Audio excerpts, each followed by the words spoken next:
At by the way, kung bago ka pa lang sa ating channel, huwag kalimutang mag-subscribe dahil nag-upload ako ng mga videos tungkol sa electrical wiring, engine troubleshooting, at marami pang iba na siguradong makukunan mo ng aral.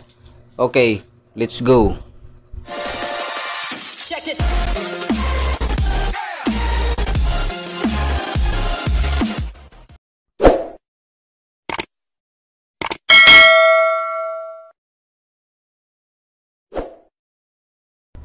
Good morning mga ka-viewers. For today's video, dahil rest day natin ngayon, magkabit tayo ng mini driving light sa ating SkyDrive crossover naked handlebar. Ito yung latest model sa scooter sa ating Suzuki mga ka-viewers. Dito sa bandang harap, tanggalin natin yung front cover dahil dyan natin i-wire.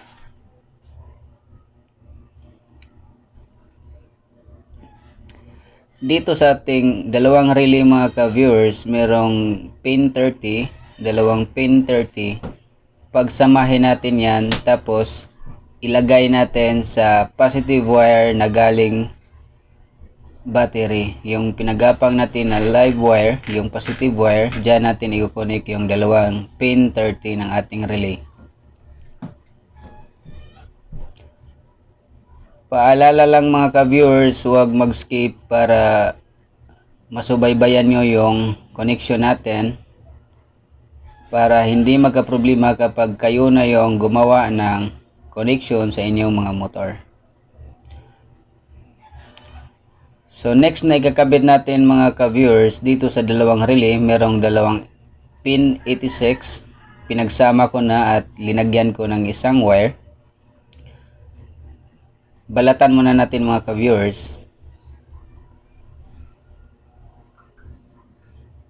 At dito, yung 86, dito sa ating balas ng ating mini driving lights, merong dalawang black wire. Itong black wire, ito yung negative ng ating mini driving lights. At 86 ng ating relay, pagsamahin natin, tapos ilalagay natin sa negative wire na pinagapang din natin sa negative ng ating battery. Ang purpose dyan mga ka-viewers, para strong yung connection ng ating negative at strong yung connection ng ating positive, para kapag mag-boost na kayo, mag-signal light at mag-on ang inyong headlight, walang interruption sa ating mini driving lights, naka-steady on lang siya, hindi siya magko-corrupt. Yan yung purpose mga ka-viewers. Ito yung ating mini driving light switch. Balatan muna natin, tapos mamaya i-connect natin yan sa relay. So dito muna tayo sa ating balas ng ating MDL mga ka-viewers. Sa ating balas, makikita natin yung dalawang yellow wire. Pagsamahin natin. At sa ating relay, sa pin 87 ng ating relay, yung merong dalawang pin 87 sa ating relay, kasi dalawang relay yung ginagamit natin sa high and low. Yung pin 87, yung isang pin 87, ilalagay natin yan sa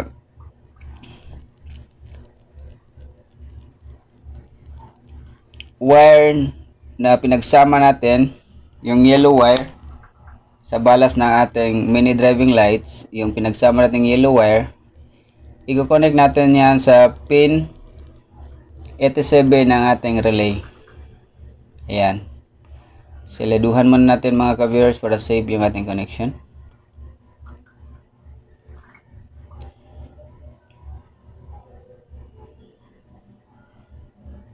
Tapos next na i-connect natin yung isang 87 ng ating relay. Sa ating balas, merong dalawang red wire. Pagsamahin natin. Tapos ilalagay natin sa ating pin 87 ng ating relay, yung natirang pin 87 sa ating relay. Diyan natin i-connect yung dalawang red wire ng ating balas sa MDL. I-connect natin. So silyaduhan muna natin mga ka-viewers.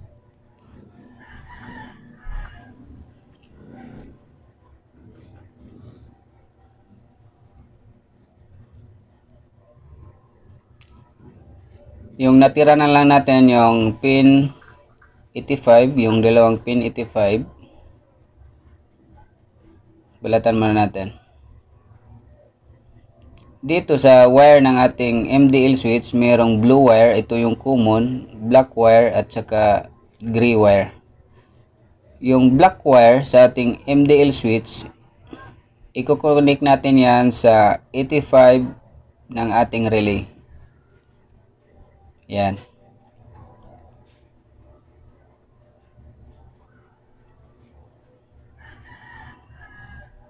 Silyaduhan muna natin.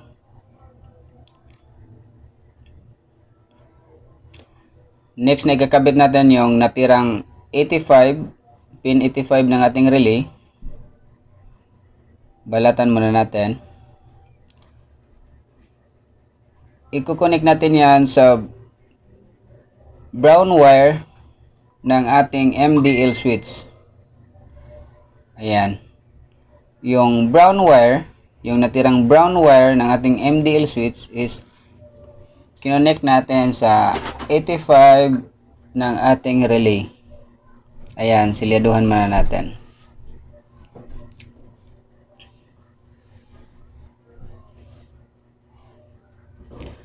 So, ang natira na lang natin na wire mga ka-viewers, ito yung blue wire, yung common ng ating switch. So, ang common ng ating switch ay i-connect natin sa mismong accessory line ng ating motor.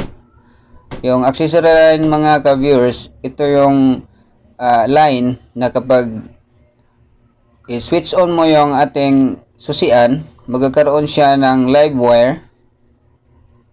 Diyan natin i-connect yung ating common ng ating switch para matrigger niya yung high and low ng ating MDL sa matrigger natin yung relay.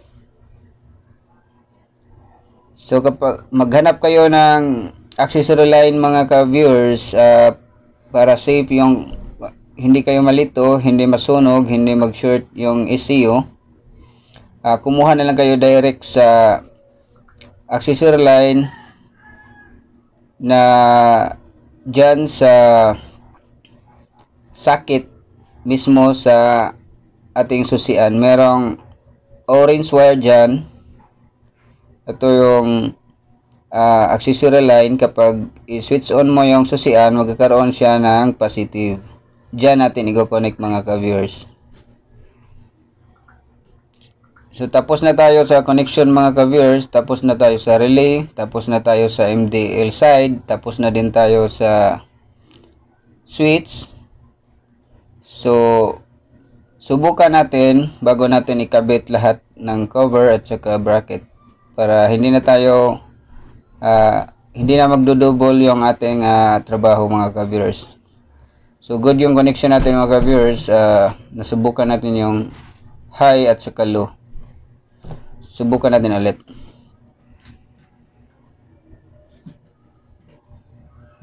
Ayan. So, ilipat natin. So, good yung high and low natin mga ka-viewers. Ayan. So, ibalik na natin ang dapat ibalik mga ka-viewers. Ibalik natin yung cover, lahat ng mga dapat ibalik at nakabit na natin yung MDL natin sa mismong bracket niya. So, subukan natin mga ka-viewers, ipa-switch natin sa may-ari nitong motor. So, para makita natin na good yung ating connection.